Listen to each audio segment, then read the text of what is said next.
देखिए, ऐसा माना जाता है कि आप जब भी अपने लक्ष्य को पाने की कोशिश करेंगे, तब-तब बहुत सारी दिक्कतें सामने आती हैं, जिससे आपका मनोबल टूट सकता है, आपका आत्मविश्वास डगमगा सकता है। लेकिन ये बात भी सच है कि जिसने भी इन मुसीबतों और बाधाओं को पार कर लिया है, फिर उसे अपने लक्ष्य को पाने से कोई नहीं रोक सकता।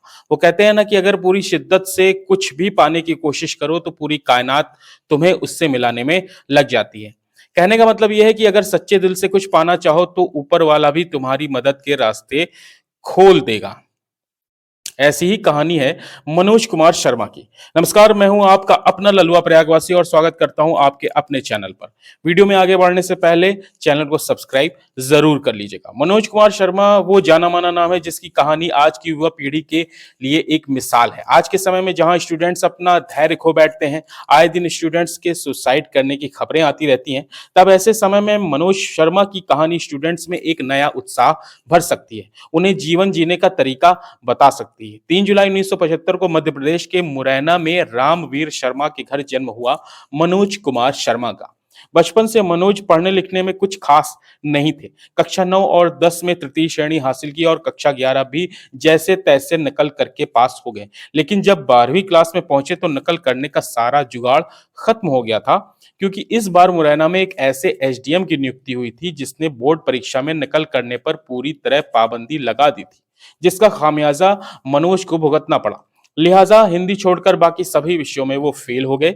इस घटना के बाद उन्हें ये एहसास हुआ कि एक सिविल सेवा अधिकारी की क्या पकड़ होती है, और तभी से उनके दिमाग में ये बात घर करने लगी। फिलहाल अपनी बाकी शिक्षा पूरी करने के लिए मनोज ने ग्वालियर का रुख किया। वहां से स्नातक की डिग्री लेने के बाद दिल्ली के मुखर्जी नगर जाकर यूपीएससी की तैयारी में लग गए।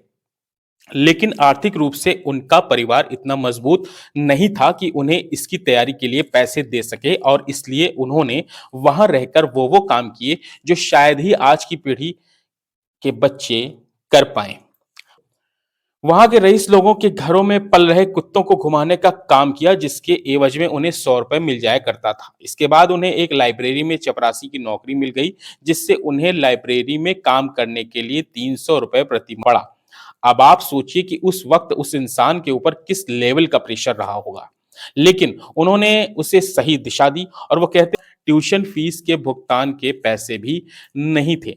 लेकिन भाई, परीक्षा तो अभी भी बाकी थी, यूपीएससी की भी और उनके धैर्य की भी।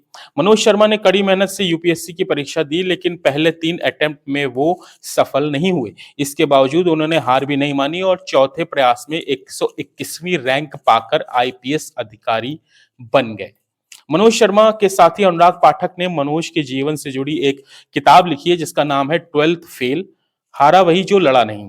इस किताब में मनोज की जिंदगी से जुड़ा एक और किस्सा सामने आता है कि कॉलेज के दिनों में मनोज को श्रद्धा नाम की एक लड़की से प्यार हो गया था, जो कि कॉलेज की टॉपर थी। लेकिन मनोज उन्हें प्रपोज करने में एक बार हिम्मत करके उन्होंने श्रद्धा को प्रपोज कर दिया और कहा कि तुम हाँ कह दो तो मैं पूरी दुनिया को पलट दूंगा। और फिर श्रद्धा के हाँ कहने पर मनोज को और ज्यादा मोटिवेशन मिल गया। इस तुमने कहा था ना उस दिन कि तुम दुनिया पलट दोगे अगर मैं कह दूं I love you. Manoj, I love you.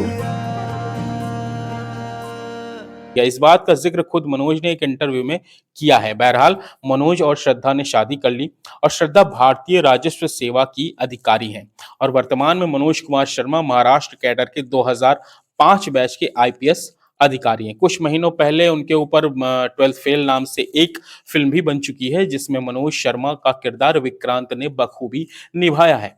मेरा मानना तो यह है कि आज के समय में अगर इस तरह की फिल्में बन रही हैं तो स्टूडेंट्स को जरूर देखनी चाहिए, क्योंकि आज के समय में मनोज जैसे लोग आज की पीढ़ी के लिए प्रेरणा स्रोत का काम करते हैं।